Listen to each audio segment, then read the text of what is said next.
कहानी की शुरुआत में हम देखते हैं कि एक बहुत ही खतरनाक वायरस फैलने की वजह से शहर के लोग अपनी जान बचाने के लिए बसों में बैठकर हार्मनी नाम के एक सेफ जोन की तरफ जा रहे हैं। ये लोग अपने घरों को छोड़कर एक सुरक्षित जगह की तलाश में निकले थे, लेकिन अचानक इनके बसों का काफिला सेफ जोन के गेट के ठीक सामने आकर रुक जाता है। अब बस के अंदर बैठे सभी लोग काफी डरे हुए थे और उन्हें समझ नहीं आ रहा था कि आखिर गाड़ी रुक क्यों गई। तभी क्या होता है कि हालात का पता लगाने के लिए एक सोल्जर अपनी बस से नीचे उतरता है। उसके हाथ में एक राइफल और एक रेडियो होता है। वो अपनी चारों तरफ पूरी नजर रख रहा था ताकि कोई हमला ना कर दे। बस के अंदर बैठे लोग एकदम शांति से उसे देख रहे थे और देखते ही देखते वो सोल्जर सड़क पर फैली धुंध के अंदर गायब हो जाता है। अब काफी देर बीत जाती है, लेकिन उस सोल्जर का कुछ पता नहीं चलता। तब बस के अंदर बैठा दूसरा सोल्जर रेडियो पर उसे कांटेक्ट करने की कोशिश करता है, लेकिन रेडियो से सिर्फ अजीब सी आवाजें आ रही होती हैं। ये देखकर बस के अंदर बैठे लोगों की घबराहट और ज्यादा बढ़ने लगती है। कुछ लोग डरे हुए आपस में बातें कर रहे थे, तो कुछ लोग बस की खिड़कियों से बाहर देखकर खतरे का अंदाजा लगाने की कोशिश कर रहे थे। अब दूसरा सोल्जर भी अपने साथी को ढूंढने के लिए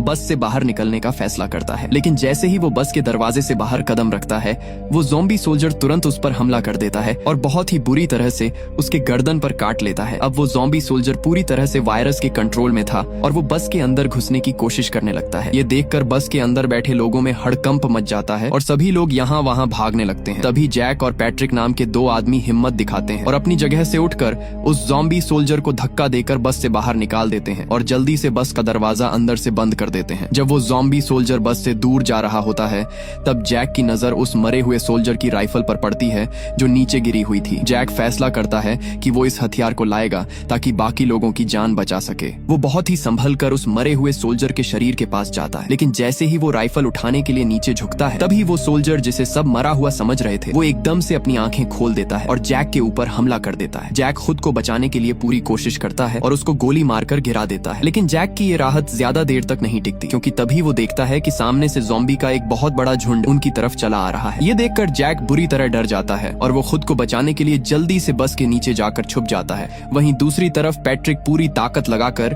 बस का दरवाजा अंदर से बंद किए हुए था ताकि कोई अंदर ना आ सके, लेकिन बस के अंदर का नजारा एकदम खराब हो चुका था। लोग डर के मारे अपना होश खो चुके थे और बस के पीछे वाले हिस्से से भागने की कोशिश कर रहे थे, लेकिन लोगों की इस भगदड़ की वजह से बस के दरवाजे और खिड़कियां कमजोर पड़ जाते हैं और बाहर खड़े ज़ॉम्बी बस के अंदर घुस आते हैं। अब अंदर आते ही वो लोगों को काटना शुरू कर देते हैं। जो लोग वहां से भाग नहीं पाए, उन्हें ये ज़ॉम्बी बुरी तरह से काट कर खा रहे थे और हर तरफ लोगों के चीखने की आवाजें आ रही थीं। इस भगदड़ के बीच पैट्रिक किसी तरह अपनी वाइफ एमा तक पहुंचने की कोशिश कर रहा होता है, जिसके हाथों में उनका छोटा सा बच्चा था और वो बहुत डरी हुई थी। लेकिन तभी एक ज़ॉम्बी पैट्रिक को धक्का देकर बस से बाहर गिरा देता है। पैट्रिक जमीन पर गिर जाता है, लेकिन अपनी जान बचाने के लिए वो तुरंत खड़ा होता है और उस ज़ॉम्बी के सिर को बस पर जोर जोर से पटक कर उसे मार देता है। वहीं दूसरी तरफ एमा अपने बच्चे को लेकर छुपने की कोशिश कर रही होती है। उसे पास ही में एक कार दिखाई देती है और वो सोचती है कि शायद ये कार सेफ होगी, इसलिए वो जल्दी से कार के अंदर जाकर बैठ जाती है। लेकिन तभी एक ज़ॉम्बी कार की खिड़की से एमा पर हमला कर देता है और उसे जोर जोर से मारने लगता है। एमा अपनी पूरी ताकत लगाकर कार का दरवाजा अंदर से पकड़े हुए थी, लेकिन तभी एक दूसरा ज़ॉम्बी भी वहां आ जाता है और वो सामने का शीशा तोड़ने की कोशिश करने लगता है। अब एमा को लगने लगा था कि उसकी जान नहीं बचेगी, लेकिन ऐन मौके पर जैक वहां आ जाता है। जैक बिना कोई गलती किए उन दोनों ज़ॉम्बी को मार गिराता है और एमा को कार से बाहर निकलने में मदद करता है। बाहर आते ही एमा की आंखों में आंसू आ जाते हैं, क्योंकि वो देखती है कि उसके बच्चे के शरीर पर खून लगा हुआ है और वो बुरी तरह घबरा जाती है। लेकिन जब जैक और पैट्रिक उस बच्चे को चेक करते हैं, तो उन्हें पता चलता है कि बच्चे को कोई चोट नहीं लगी है। लेकिन तभी उन्हें समझ आता है कि ये खून असल में कहां से आया था। दरअसल एमा के हाथ पर एक ज़ॉम्बी ने काट लिया था और ये उसी का खून था। अब कहानी सीधे 9 साल आगे चली जाती है। हम देखते हैं कि पैट्रिक अब हालातों की वजह से काफी बदल चुका है। वो एक पूरी तरह से बर्फ से ढके हुए सुनसान शहर में खाने की तलाश कर रहा होता है। वो एक घोड़े का शिकार करता है और उसे बर्फ पर चलने वाली गाड़ी पर लाद कर वापस अपने सेफ जोन हार्मनी की तरफ निकल पड़ता है। हार्मनी अब पहले जैसा नहीं रहा था, लेकिन फिर भी कुछ लोगों के लिए ये एक छुपने की जगह बन चुका था। पैट्रिक जब अपने घर पहुंचता है, तो पास वाले घर की खिड़की से एक छोटी बच्ची जिसका नाम लू है, वो पैट्रिक को बड़े ध्यान से देख रही होती है। लू फिर मुड़कर जैक की तरफ देखती है। लू एक अजीब सा मुंह बनाकर जैक से कहती है, इसने अभी एक और जानवर को मार दिया। इसके बाद जैक खिड़की का पर्दा बंद कर देता है। फिर हम देखते हैं कि पैट्रिक अपने घर में उस घोड़े का मांस पका रहा होता है। वहीं दूसरी तरफ जैक अपने घर के अंदर खाने का सामान ढूंढ रहा होता है। उसे एक डिब्बा मिलता है जिसमें बीन्स रखे थे, लेकिन जब वो उसे खोलता है तो अंदर फफूंद लगी हुई थी, जिससे जैक थोड़ा निराश हो जाता है। वो थोड़ा और ढूंढता है तो उसे एक और डिब्बा मिल जाता है जो बिल्कुल ठीक था। ये देखकर जैक चैन की सांस लेता है। उस रात पैट्रिक एक पुराने रेडियो की मदद से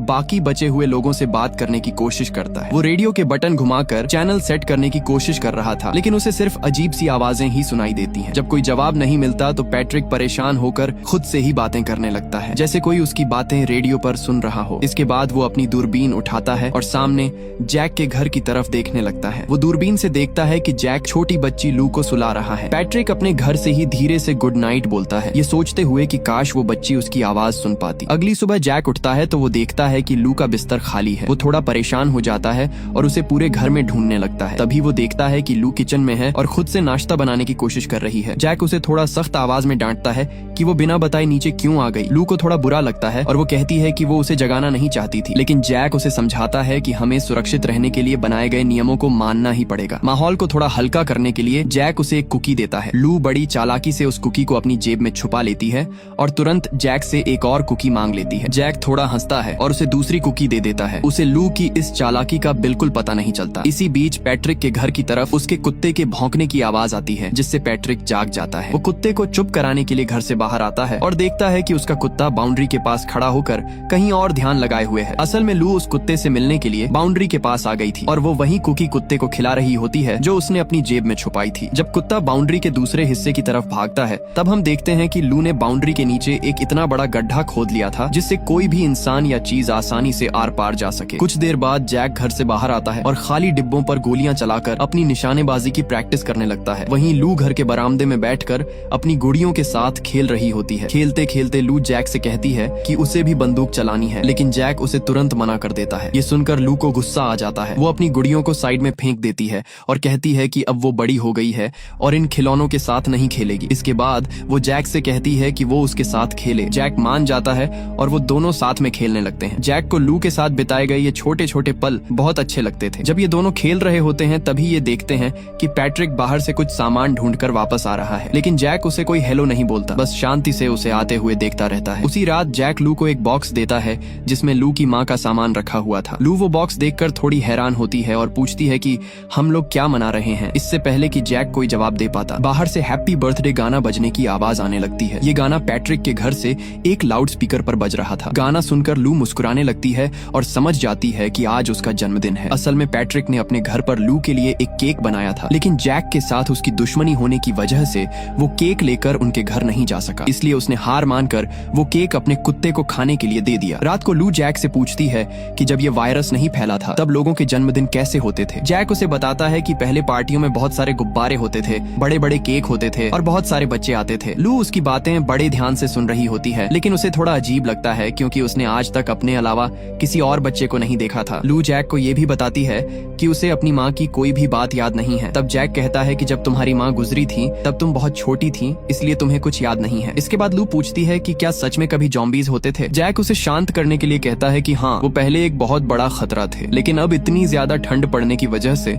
वो सब खत्म हो चुके हैं। ये सुनकर लू को थोड़ी तसल्ली मिलती है और वो गहरी नींद में सो जाती है, लेकिन जैक को बिल्कुल नींद नहीं आ रही थी। वो जागता रहता है और बाहर पैट्रिक के घर से बजने वाले गानों को सुनता रहता है। कुछ घंटों बाद लू अचानक एक डरावने सपने की वजह से जाग जाती है। उसे बाहर कुत्ते के भौंकने की आवाज आती है। वो उठकर खिड़की से बाहर देखती है तो उसे बाउंड्री के दूसरी तरफ एक ज़ॉम्बी खड़ा हुआ दिखाई देता है। ये देखकर लू बहुत ज्यादा डर जाती है और दौड़कर अपने बेड के नीचे जाकर छुप जाती है। अगली सुबह जैक जब लू के कमरे में आता है तो वो देखता है कि लू अभी भी बेड के नीचे छुपी हुई है। जैक भी उसके पास लेट जाता है और उसे समझाता है कि डरने की कोई बात नहीं है, सब कुछ ठीक है। लेकिन लू बार बार कहती है कि उसने कल रात को एक ज़ॉम्बी को देखा था। जैक उसे समझाता है कि ऐसा हो ही नहीं सकता क्योंकि सारे ज़ॉम्बीज तो ठंड की वजह से मर चुके हैं। इसके बाद लू घर से बाहर आती है और एक खिलौना ले जाकर बाउंड्री के उस गड्ढे के पास रख देती है। उसे लगता है कि ये खिलौना उसे उन ज़ॉम्बी से बचा लेगा। पैट्रिक अपनी खिड़की से ये सब देख रहा होता है और उसे समझ आ जाता है कि यही वो बच्ची है जो उसके कुत्ते को कुकी खिलाती है। पैट्रिक घर से बाहर आता है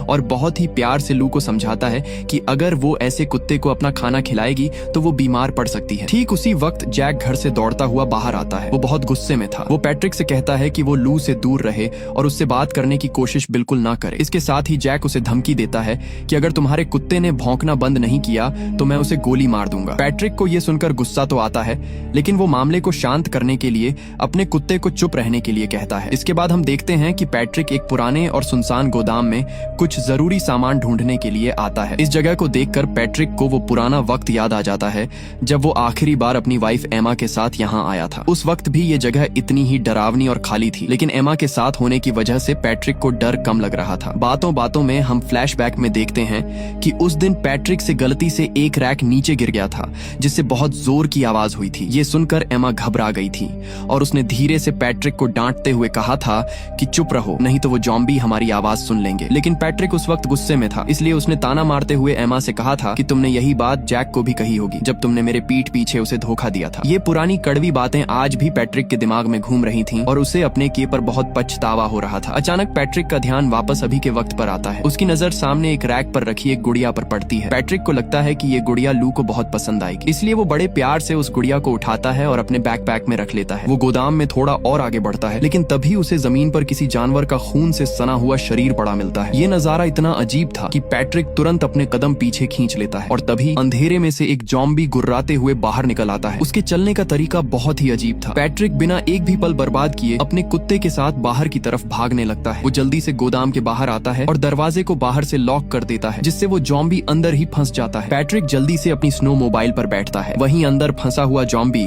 दरवाजे पर जोर जोर से मार रहा था ताकि वो बाहर निकल सके। पैट्रिक पूरी स्पीड में अपनी गाड़ी वहां से भगाता है, लेकिन डर की वजह से वो बार बार पीछे मुड़कर देख रहा होता है कि कहीं वो ज़ॉम्बी बाहर निकलकर उसके पीछे तो नहीं आ रहा। इसी हड़बड़ी में पैट्रिक का ध्यान सामने से हट जाता है और उसकी गाड़ी रास्ते में गिरे हुए एक बड़े से पेड़ से जोर से टकरा जाती है। टक्कर इतनी तेज थी कि पैट्रिक अपनी गाड़ी के साथ जमीन पर बहुत दूर जाकर गिरता है। वहीं दूसरी तरफ हम जैक को देखते हैं। जैक फैसला करता है कि अब वक्त आ गया है कि लू को भी बंदूक चलाना सिखाया जाए। वो एक छोटी सी पिस्तौल लू के हाथों में देता है और बहुत ही आराम से उसे निशाना लगाना सिखाता है। जैसे ही लू गोली चलाती है तो बंदूक के झटके से वो पीछे की तरफ जमीन पर गिर जाती है, लेकिन लू डरने की बजाय जोर जोर से हंसने लगती है और जैक से कहती है कि उसे इसमें बहुत मजा आया। ये देखकर जैक भी थोड़ा मुस्कुराता है। उसे इस बात की तसल्ली थी कि लू अब खुद को बचाना सीख रही है, लेकिन फिर भी उसके चेहरे पर थोड़ी सी चिंता साफ नजर आ रही थी। इधर पैट्रिक जमीन पर गिरा हुआ था और उठने की कोशिश कर रहा था। पैट्रिक को पता भी नहीं चलता कि वो ज़ॉम्बी पीछा करते हुए उस तक पहुंच चुका है, लेकिन ये ज़ॉम्बी शायद अंधा हो चुका था क्योंकि वो पैट्रिक के बिल्कुल ऊपर से गुजर जाता है और उसे पैट्रिक का बिल्कुल भी पता नहीं चलता। लेकिन ठीक उसी वक्त दूर से लू की चलाई हुई गोली की आवाज गूंजती है। इस आवाज को सुनकर उस ज़ॉम्बी का ध्यान उस तरफ चला जाता है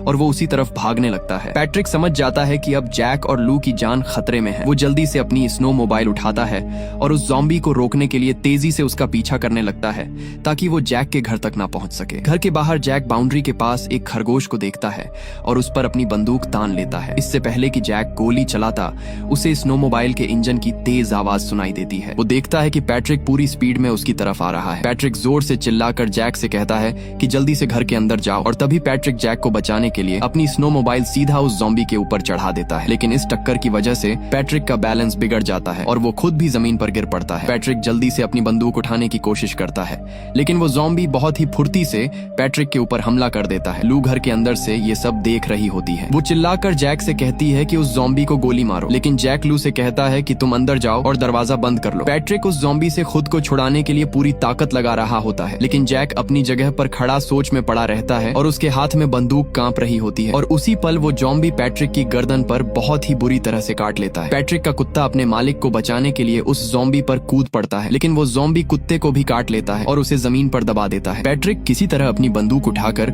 उस ज़ॉम्बी को गोली मार देता है। गोली लगते ही वो ज़ॉम्बी लड़खड़ाते हुए वहां से भाग जाता है और उसके शरीर से खून टपक कर जमीन पर गिर रहा होता है। ये सब देखकर जैक दौड़कर घर के अंदर जाता है। अंदर लू बहुत ही ज्यादा गुस्से में थी। वो जैक पर चिल्लाते हुए कहती है कि तुम्हें पहले ही गोली चला देनी चाहिए थी, आज तुम्हारी वजह से वो कुत्ता मारा गया। जैक को लू की बात का बहुत गहरा असर होता है, लेकिन वो कोई जवाब नहीं देता। वो बस चुपचाप अपने कमरे में चला जाता है, लेकिन अंदर ही अंदर उसे अपनी गलती का एहसास खाए जा रहा था। बाहर पैट्रिक अपने मरे हुए कुत्ते के पास बैठकर बहुत बुरी तरह से रो रहा होता है। वो रोते रोते अपने कुत्ते से धीरे से कहता है, तुम कोई कुत्ते नहीं थे, तुम बस एक हीरो थे। इसके बाद पैट्रिक अपने घर वापस आता है। वो अपनी गर्दन के घाव पर अल्कोहल डालता है ताकि इन्फेक्शन को रोका जा सके, लेकिन उसे लगने लगता है कि अब वो नहीं बचेगा और इसी निराशा में वो अपनी जान लेने की कोशिश करता है। लेकिन तभी उसे एमा की याद आ जाती है। उसे याद आता है कि कैसे एमा ने रोते हुए उससे कहा था कि वो उसके हाथ को काट दे ताकि इन्फेक्शन ना फैले, और उस वक्त जैक ने एमा को पकड़ रखा था। ये पुरानी बात याद आते ही पैट्रिक की हिम्मत टूट जाती है। वो शारीरिक और मानसिक दोनों तरह से पूरी तरह हार मानकर जमीन पर गिर पड़ता है। कुछ देर बाद जब पैट्रिक को होश आता है तो उसे रेडियो से किसी की आवाज सुनाई देती है। कोई रेडियो पर बात करने की कोशिश कर रहा था। पैट्रिक जवाब देता है और सामने वाले को बताता है कि ज़ॉम्बी वापस आ चुके हैं। वो बहुत ही उदास आवाज में ये भी मान लेता है कि उसे आज सुबह ही एक ज़ॉम्बी ने काट लिया है, लेकिन रेडियो के दूसरी तरफ से जो आवाज आती है है वो पैट्रिक को पूरी तरह हैरान कर देती है। वो इंसान कहता है, अगर तुम अभी तक नहीं बदले हो तो हो सकता है कि तुम कभी ना बदलो। शायद तुम्हारे अंदर इस वायरस से लड़ने की ताकत है। इससे पहले कि पैट्रिक इस बात को समझ पाता, तभी रेडियो पर कोई दूसरा इंसान बोल पड़ता है। वो कहता है कि जो भी हुआ उसमें उस ज़ॉम्बी की कोई गलती नहीं थी, बल्कि तुम्हारे पड़ोसी जैक को तुम्हारी मदद करनी चाहिए थी। अगले दिन जैक अपने घर के दरवाजों और खिड़कियों पर लकड़ियां ठोक रहा होता है। उसे लग रहा था कि पैट्रिक को ज़ॉम्बी ने काटा है तो वो अब तक इन्फेक्टेड हो चुका होगा, लेकिन लू जैक से कहती है कि पैट्रिक इन्फेक्टेड नहीं हुआ। इसके साथ ही लू जैक से नाराज होते हुए कहती है कि जब मैंने तुम्हें रात में ज़ॉम्बी के बारे में बताया था तब तुमने मेरी बात का यकीन क्यों नहीं किया। जैक बात को संभालने के लिए लू को 2 कुकीज देता है, लेकिन लू बता देती है कि उसने एक कुकी कुत्ते के लिए रखी थी। इसके बाद लू बहुत ही उदास होकर जैक से कहती है कि वो घर से बाहर जाकर अपनी माँ के लिए फूल लाना चाहती है, और वो भी बिना किसी से परमिशन लिए। जैक को उसकी बात सुनकर बुरा लगता है, लेकिन वो लू को समझाता है कि ऐसा करना मुमकिन नहीं है क्योंकि ज़ॉम्बीज वापस आ चुके हैं और बाहर जाना खतरे से खाली नहीं है। थोड़ी देर बाद जैक खुद ही फूल लाने के लिए घर से बाहर निकल पड़ता है। रास्ते में चलते चलते उसे जमीन पर एक गुड़िया पड़ी हुई मिलती है। जब वो उसे उठाकर देखता है तो उसे समझ आ जाता है कि ये वही गुड़िया है जो पैट्रिक ने लू के लिए उठाई थी। ये देखकर जैक के मन में बहुत अजीब सी फीलिंग आती है। एक तरफ उसे पैट्रिक पर गुस्सा था तो दूसरी तरफ उसे पैट्रिक के लिए थोड़ी हमदर्दी भी महसूस हो रही थी। जैक एक घर में घुसता है, वो वहाँ कुछ सामान ढूंढता है, तभी उसे एक सोफे पर लोगों की डेथ बॉडी दिखती है। वहीं दूसरी तरफ पैट्रिक अपने घर में रेडियो पर उसी इंसान की आवाज सुन रहा होता है। अब वो आवाज पैट्रिक को भड़काने लगती है और सीधे सीधे कहती है कि उसे जाकर जैक को मार देना चाहिए, लेकिन पैट्रिक इस बात से साफ इनकार कर देता है। ये सुनकर रेडियो वाली आवाज पैट्रिक को ताने मारने लगती है। वो कहती है कि तुम जैक के लिए तरस खा रहे हो, जबकि पुराने वक्त में तुमने ही एमा को मरने के लिए छोड़ दिया था। ये बातें पैट्रिक के दिमाग पर हथौड़े की तरह लगती हैं और उसके पुराने घाव फिर से ताजे हो जाते हैं। रात के वक्त जैक वापस घर लौटता है। उसके हाथ में असली नहीं बल्कि आर्टिफिशियल फूलों का एक गुच्छा होता है। वो लू को वो फूल देकर कहता है कि उसे असली फूल नहीं मिले, लेकिन ये भी उतने ही सुंदर हैं। लू उन फूलों में से आधे फूल ले जाकर अपनी माँ की फोटो के सामने रख देती है और बाकी के आधे फूल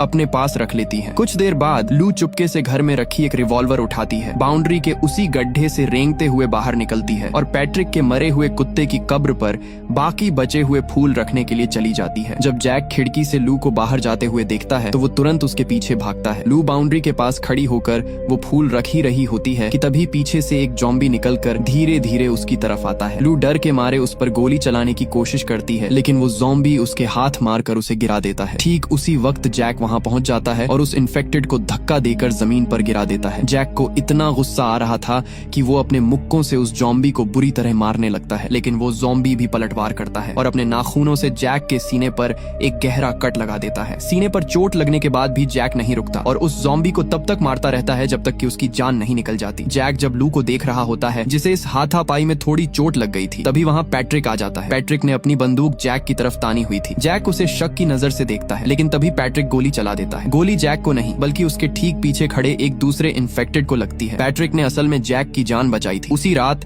जैक जब लू के कमरे में जाता है तो वो देखता है कि लू अपने बिस्तर पर नहीं है। वो उसे ढूंढने के लिए घर के बाहर आंगन में आता है। तभी जमीन से बंधा हुआ एक ज़ॉम्बी जिसके दोनों हाथ कटे हुए थे, वो अचानक जैक के ऊपर कूद पड़ता है और जैक जमीन पर गिर जाता है। तभी पैट्रिक वहाँ आ जाता है और जैक को बताता है कि ये ज़ॉम्बीज अब बदल चुके हैं, अब इनके घाव खुद ही ठीक हो जाते हैं, इनकी स्किन को अब ठंड से कोई फर्क नहीं पड़ता और सबसे बड़ी बात, अब इनके काटने से इन्फेक्शन नहीं फैलता, लेकिन इनकी आंखों की रोशनी जा चुकी है जिसका हम फायदा उठा सकते हैं। इसी बीच जैक देखता है कि लू पैट्रिक के घर से बाहर आ रही है। जैक बिना कुछ कहे लू को गले लगा लेता है, लेकिन जैक के चेहरे से साफ पता चल रहा था कि वो इस बात से बहुत परेशान है कि लू पैट्रिक के इतने करीब क्यों जा रही है। फिर वो लू को वापस अपने घर ले आता है। कुछ देर बाद लू अपने वॉकी टॉकी से पैट्रिक को कॉल करती है और उसे अगले दिन रात के खाने पर अपने घर बुलाती है। पैट्रिक ये सुनकर एकदम हैरान रह जाता है और बहुत खुश भी होता है। वो खुशी खुशी लू की बात मान लेता है। उसी रात पैट्रिक अपनी दाढ़ी बनाता है और अपने बाल काटता है ताकि वो थोड़ा साफ सुथरा और अच्छा दिख सके। अगली रात को पैट्रिक डिनर के लिए जैक के घर आता है और अपने साथ तोहफे के तौर पर खाने के लिए कुछ मीट लेकर आता है। जैक उसे वो खिलौना वापस कर देता है जो पैट्रिक ने गोदाम से उठाया था और कहता है कि ये तुम खुद ही लू को दे देना। इसके बाद जब लू सीढ़ियों से नीचे उतर कर आती है तो वो पैट्रिक का ये नया और साफ सुथरा लुक देखकर एकदम हैरान रह जाती है। वो उसे देखकर मुस्कुराने लगती है और उसके गले लग जाती है। डिनर करते समय लू अपने उस नए खिलौने के साथ खेल रही होती है और वो पैट्रिक से पूछती है कि उसे कैसे पता था कि लू को ये खिलौना पसंद आएगा। पैट्रिक एक हल्की सी स्माइल के साथ जवाब देता है कि जब वो छोटा था तब उसे भी ये खिलौने बहुत पसंद थे। इसके बाद पैट्रिक अपनी बचपन की कहानियां सुनाने लगता है, जिन्हें सुनकर लू बहुत खुश होती है और बड़े ध्यान से सारी बातें सुन रही होती है। लेकिन बातों बातों में लू थोड़ी उदास हो जाती है और कहती है कि तुम बचपन में दूसरे बच्चों के साथ खेल पाते थे, लेकिन मेरे पास खेलने के लिए सिर्फ ये गुड़ियां हैं। पैट्रिक उसे समझाने और तसल्ली देने की कोशिश करता है, लेकिन उसके शब्दों से साफ पता चल रहा था कि लू के इस अकेलेपन वाले बचपन को देखकर उसे अंदर से बहुत बुरा लग रहा है। जब लू गहरी नींद में सो जाती है तो पैट्रिक जैक से अकेले में बात करता है और उसे बताता है कि वो जल्दी ही अपने ट्रक को ठीक करके यहाँ से हमेशा के लिए जाने वाला है, लेकिन जैक इस जगह को छोड़कर जाने से साफ मना कर देता है। पैट्रिक उसे समझाता है कि यहाँ और भी बहुत सारे ज़ॉम्बीज आने वाले हैं, लेकिन जैक फिर भी यहीं रुकने की जिद पर अड़ा रहता है। इस बात पर पैट्रिक उसे ताना मारते हुए कहता है कि तुम सिर्फ जिंदा रहने पर इतना ज्यादा फोकस कर रहे हो कि तुमने अपनी जिंदगी को जीना ही भुला दिया है। ये सुनकर जैक उल्टा पैट्रिक से सवाल करता है कि अगर तुम्हें यहाँ से जाना ही था तो तुम अब तक यहाँ रुके क्यों हुए हो। पैट्रिक कुछ देर के लिए बिल्कुल चुप हो जाता है और सिर्फ सोती हुई लू की तरफ देखता है। उसकी इस खामोशी से साफ समझ आ रहा था कि वो इतने सालों से सिर्फ और सिर्फ इस छोटी सी बच्ची के लिए यहाँ रुका हुआ था। पैट्रिक के जाने के बाद जैक लू के पास बैठ जाता है और उसे सोते हुए देखता रहता है। तभी जैक को वो पुराना दिन याद आ जाता है जब एमा की मौत हुई थी। फ्लैशबैक में हम देखते हैं कि जैक ने पैट्रिक को जमीन पर शराब के नशे में धुत पड़े हुए देखा था, जबकि छोटी सी बच्ची अपने पालने में जोर जोर से रो रही थी। जब पैट्रिक ने नशे की हालत में जैक से एमा के बारे में पूछा तो जैक को इतना ज्यादा गुस्सा आया कि उसने पैट्रिक को जोरदार मुक्का मार दिया और चिल्लाते हुए कहा कि तुम्हारी वजह से एमा मारी गई है। गुस्से में जैक ने उस छोटी सी बच्ची को अपनी गोद में उठा लिया और पैट्रिक से साफ कह दिया कि आज के बाद तुम लू के पिता नहीं हो। उसी रात लू अचानक से डर कर उठ जाती है क्योंकि उसने एक बहुत ही बुरा सपना देखा था। जैक को लगता है कि शायद लू ने फिर से सपने में किसी ज़ॉम्बी को देखा होगा, लेकिन लू उसे बताती है कि उसने सपने में देखा कि जैक मर चुका है और वो इस दुनिया में बिल्कुल अकेली रह गई है। ये बात जैक के दिल पर लग जाती है। अगली सुबह जैक अपना फैसला बदल लेता है और पैट्रिक के साथ जाने का डिसीजन लेता है ताकि वो तीनों साथ में यहाँ से निकल सकें। जल्द ही ये तीनों हार्मनी से बाहर निकल जाते हैं और अपने सफर पर आगे बढ़ते हुए एक पुराने गोदाम के पास रुकते हैं ताकि वहाँ से कुछ जरूरी सामान ले सकें। ट्रक से नीचे उतरते ही पैट्रिक को फिर से उस दिन की याद आ जाती है जिसे याद करके वो आज तक पछताता है। असल में उस दिन पैट्रिक जैक से जलन महसूस कर रहा था और इसी जलन में वो एमा को ट्रक के अंदर अकेला छोड़कर बाहर शराब पीने लगा था और ठीक उसी वक्त वहाँ ज़ॉम्बीज आ गए थे और उन्होंने एमा पर हमला कर दिया था। गोदाम से सारा जरूरी सामान इकट्ठा करने के बाद ये तीनों वापस अपने ट्रक की तरफ आते हैं, लेकिन तभी इन्हें कुछ दूरी पर एक औरत दिखाई देती है। पैट्रिक धीरे धीरे उस औरत के पास जाता है, लेकिन वो औरत बहुत डरी हुई थी और पैट्रिक को अपनी तरफ आते देखकर वो जोर जोर से चिल्लाने लगती है। पैट्रिक किसी तरह से बात करके उस औरत को शांत करता है। इसके बाद ये तीनों अपना आगे का सफर जारी रखने के बजाय फैसला करते हैं कि वो इस औरत को सही सलामत उसके घर तक छोड़कर आएंगे। उस रात वो औरत अपना नाम ईवा बताती है और उन लोगों को अपनी कहानी सुनाने लगती है। वो बताती है कि जब ये वायरस फैला था तब उसने और उसकी फैमिली ने खुद को घर के अंदर ही बंद कर लिया था। करीब 1 साल बाद उन लोगों ने नॉर्थ की तरफ जाने का फैसला किया और वहां जाकर वो बाकी बचे हुए सर्वाइवर्स के साथ रहने लगे। ईवा आगे बताती है कि वहां उसकी मुलाकात एक आदमी से हुई थी और वो प्रेग्नेंट हो गई थी, लेकिन उस आदमी को कभी पता ही नहीं चल पाया कि वो एक बच्चे का पिता बनने वाला है। इसके बाद ईवा एक वैली यानी घाटी तक पहुंचने के लिए लोगों के एक काफिले में शामिल हो गई थी, लेकिन रास्ते में उन पर ज़ॉम्बीज ने हमला कर दिया और ईवा को छोड़कर बाकी सारे लोग मारे गए। ईवा अपनी कहानी सुना ही रही होती है कि तभी अचानक उसे बाहर बंधे हुए उस ज़ॉम्बी के जोर जोर से चिल्लाने की आवाज सुनाई देती है। ईवा तुरंत एक रिवॉल्वर उठाती है और दौड़कर बाहर जाकर उस ज़ॉम्बी को गोली मार देती है। वो वापस आकर जैक और पैट्रिक को बताती है कि ये ज़ॉम्बीज असल में इसी तरह चिल्लाकर एक दूसरे से बात करते हैं और अपने बाकी साथियों को बुलाते हैं। और ईवा की बात सच साबित होती है क्योंकि कुछ ही देर में दूर से बहुत सारे ज़ॉम्बीज के चिल्लाने की भयानक आवाजें आने लगती हैं। ये सुनते ही सभी लोग एकदम अलर्ट हो जाते हैं। वो जल्दी से घर के दरवाजे और खिड़कियों को बंद करके उन्हें मजबूत करने लगते हैं और अपनी अपनी बंदूकें लोड करके आने वाले खतरे के लिए पूरी तरह तैयार हो जाते हैं। जैसे ही वो ज़ॉम्बीज घर के पास पहुंचते हैं, जैक बिना कोई देरी किए लू को लेकर घर के बेसमेंट में चला जाता है। वो लू को समझाता है कि चाहे कुछ भी हो जाए उसे बिल्कुल भी आवाज नहीं करनी है। बेसमेंट में जब लू थोड़ी आगे जाकर छुपने की जगह देख रही होती है तभी उसके सामने एक ज़ॉम्बी आ जाता है, लेकिन लू जैक की बात याद रखती है और एकदम चुपचाप एक जगह खड़ी रहती है, जिस वजह से वो ज़ॉम्बी उसे नोटिस नहीं कर पाता और लू सुरक्षित बच जाती है। वहीं ऊपर बहुत सारे ज़ॉम्बीज घर के अंदर घुसना शुरू कर देते हैं। उनमें से एक ज़ॉम्बी जैक का पीछा करते हुए दूसरे फ्लोर तक आ जाता है। खुद को बचाने के लिए जैक जल्दी से एक कमरे के अंदर घुस जाता है। वो अपनी पूरी ताकत से कमरे का दरवाजा अंदर से दबाकर रखता है, लेकिन इसी हाथापाई में उसकी बंदूक उसके हाथ से छूटकर जमीन पर गिर जाती है और तभी जैक देखता है कि कमरे की खिड़की से एक दूसरा ज़ॉम्बी अंदर आने की कोशिश कर रहा है। जैक किसी तरह जल्दी से अपनी बंदूक वापस उठाता है और दरवाजे के आर पार ही गोली चला देता है, जिससे बाहर खड़ा पहला ज़ॉम्बी मारा जाता है। लेकिन इसके बाद जैक की बंदूक की गोलियां खत्म हो जाती हैं। अब जैक के पास कोई और रास्ता नहीं बचा था, इसलिए वो बिल्कुल चुपचाप एक जगह पर छुप जाता है ताकि कोई और ज़ॉम्बी उसकी आवाज आवाज सुनकर कमरे में न आ जाए। नीचे बेसमेंट में लू अपनी समझदारी का इस्तेमाल करती है। वो अपने एक खिलौने को एक बड़े से लकड़ी के बक्से के अंदर रख देती है और ऊपर से एक लैंप नीचे गिरा देती है ताकि जोर की आवाज हो। आवाज सुनते ही वो ज़ॉम्बी तुरंत उस बक्से के अंदर कूद पड़ता है। मौका देखते ही लू जल्दी से बक्से का ढक्कन बंद कर देती है और उस ज़ॉम्बी को अंदर ही कैद कर देती है। वहीं दूसरी तरफ ग्राउंड फ्लोर पर पैट्रिक एक ज़ॉम्बी से लड़ रहा होता है। तभी ईवा घर के म्यूजिक सिस्टम की आवाज एकदम फुल कर देती है ताकि तेज म्यूजिक की वजह से उन ज़ॉम्बीज के सुनने की ताकत काम ना कर सके और वो कंफ्यूज हो जाएं। इसी बीच लू बेसमेंट से ऊपर आती है और पैट्रिक को बताती है कि उसने एक ज़ॉम्बी को नीचे बक्से में बंद कर दिया है। पैट्रिक उसे कहता है कि वो जल्दी से उस कमरे में जाकर छुप जाए जहां उसका रेडियो रखा हुआ है। जब लू उस कमरे में जाती है तो उसे रेडियो पर एक औरत की आवाज सुनाई देती है जो उनसे बात करने की कोशिश कर रही थी, लेकिन पैट्रिक, जैक और ईवा ज़ॉम्बीज से लड़ने में इतने ज्यादा बिजी थे कि वो रेडियो की तरफ ध्यान ही नहीं दे पाते। ठीक उसी वक्त अचानक से जनरेटर का फ्यूल खत्म हो जाता है और जनरेटर बंद हो जाता है। जनरेटर बंद होते ही घर का म्यूजिक भी रुक जाता है। अब इन लोगों को एहसास होता है कि इनकी गोलियां भी खत्म हो चुकी हैं और अब वो इन ज़ॉम्बीज को ज्यादा देर तक नहीं रोक सकते। तभी लू भागकर उनके पास आती है और उन्हें बताती है कि लाइट जाने से पहले रेडियो पर उस औरत ने कहा था कि हमें अपनी जान बचाने के लिए स्प्रिंग फॉल्स नाम की जगह पर जाना चाहिए। घर के अंदर ज़ॉम्बीज लगातार तोड़फोड़ मचा रहे थे और हालात पूरी तरह से हाथ से निकल चुके थे। ये देखकर पैट्रिक एक बहुत ही बड़ा फैसला लेता है। वो जैक से कहता है कि वो अकेले ही इन सारे ज़ॉम्बीज का ध्यान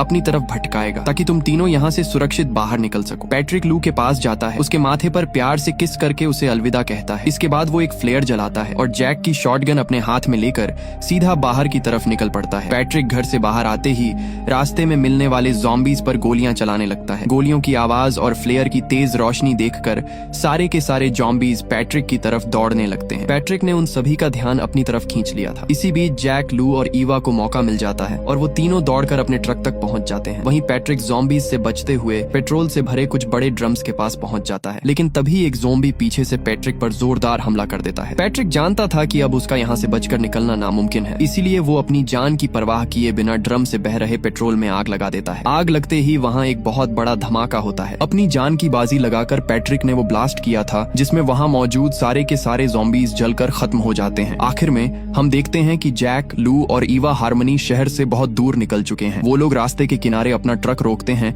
और बाहर निकलकर उगते हुए सूरज को देखने लगते हैं। ये खूबसूरत सुबह इस बात का इशारा थी कि चाहे हालात कितने भी खराब क्यों ना हो, लेकिन उम्मीद हमेशा जिंदा रहती है। और इसी के साथ ये मूवी यहीं पर खत्म हो जाती है। अगर आपको ये वीडियो अच्छी लगी हो तो हमारे चैनल को सब्सक्राइब और वीडियो को लाइक जरूर कीजिएगा।